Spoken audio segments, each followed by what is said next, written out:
amigas, let me show you how to make this delicious roasted poblano corn and potato chowder. Creamy corn and potato chowder. All right, so we're going to start off with de-seeding and deveining our poblano peppers. I like to just chop the top off and then just pull out the seeds. You could do this after you roast them, but I find it's easier just doing it this way. So now we're going to add some olive oil, and we're going to make sure that olive oil is nicely coated. Yes, and we're going to throw these in the air fryer. Don't freak out, guys. My microwave is also an air fryer, okay? It's by Cuisinart. If you guys want to find it, I got it at Target for like 80 bucks. Okay, it was on sale. All right, so now we're going to grab our corn. We're going to grab 3 large ears of corn, and we're going to take all that stuff off, clean the hair off and all the corn husk and everything. And we're going to take the kernels and we're going to, how do you say this? Dekernel? We're going to unkernel? I don't know, friend. You know what I mean. You're going to cut the kernels off the ear. I hate myself. Okay. Now we're going to grab our potatoes, wash them really well. You're going to leave the skin on. That just makes it look real rustic and yummy. Otherwise, the potatoes will just like blend into the creamy broth. And you're going to chop these up into different sizes and different shapes because you really want to give it that like rustic homemade potato chowder vibe. My mouth is watering. You guys, my head hurts so bad. My allergies have been up and down. Like some days my allergy meds work and sometimes they don't. So that's why I'm not live right now. That's why I am posting this for you. Okay, now that we've cut up our corn into diced it into nice bite-size portions. Is that how you say that? Okay. Now we're going to chop up half a yellow onion. You can use any color onion, guys. Okay, just cut up an onion. Chop it up. And again, you don't want to like mince it. You want like nice, hearty, thick, rustic chop pieces of onion, of corn, of potato, of everything. You just want a nice, thick cut, chunky, all of that. All right, now we're going to grab about 8 to 10 slices of bacon. Make sure you use that good bacon, that nice, thick cut bacon. And you're going to cut this up into nice bite-sized pieces as well. Keyword, cut up, bite-sized.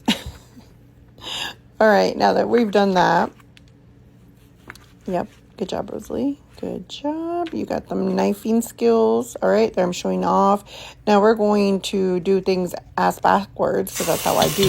We're going to saute some minced garlic and the onions. And then I realized that I should have done the bacon first so that I could have sauteed those in bacon grease. But then I was like, oh, it's too late.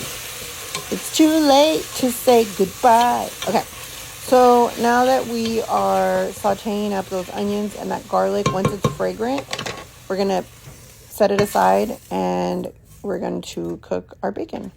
But you should do it the other way. Cook your bacon and then your onions and then your garlic, okay? And set your bacon aside. I did it the other way. I flipped it and reversed it. Sorry, Missy Elliott. Okay. And you're going to cook your bacon. This is self-explanatory. Cook it till crispy. Now we're going to add all that onion and garlic back to the bacon and put in our kernels. And we're going to put in our potatoes. Make sure you get all those kernels because that's all deliciousness. Yes. And you're going to kind of lightly saute them. And now we're going to add our chicken broth. We're going to add 1 whole box thing of chicken broth. 1 container, box container. I don't know. You know what I mean. You're just going to add it all in there. And I didn't want it too salty, so I added 4 cups of water instead of 2 boxes of chicken broth.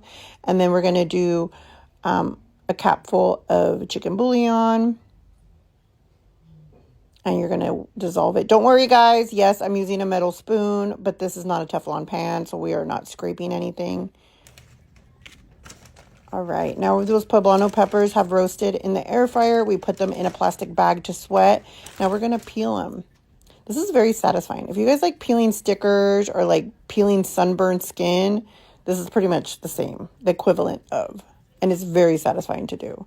Some people like peel it under running water, but my grandma told me that when you do that, you're actually, all the like oils and flavor that was released by the peppers in under the heat, you're washing that away. So you're washing away your flavor. Don't wash away the flavor. Keep the flavor. Yes, all right. Peel your peppers. We get it, Rosalie. You're good at peeling skin. All right, now we're going to dice up our peppers. Make sure there's no seeds in there. I mean, you can keep seeds if you want. It just makes it spicy, and Fabian really likes this chowder, so we're not making it spicy. We're keeping it unspicy. We're keeping it mild.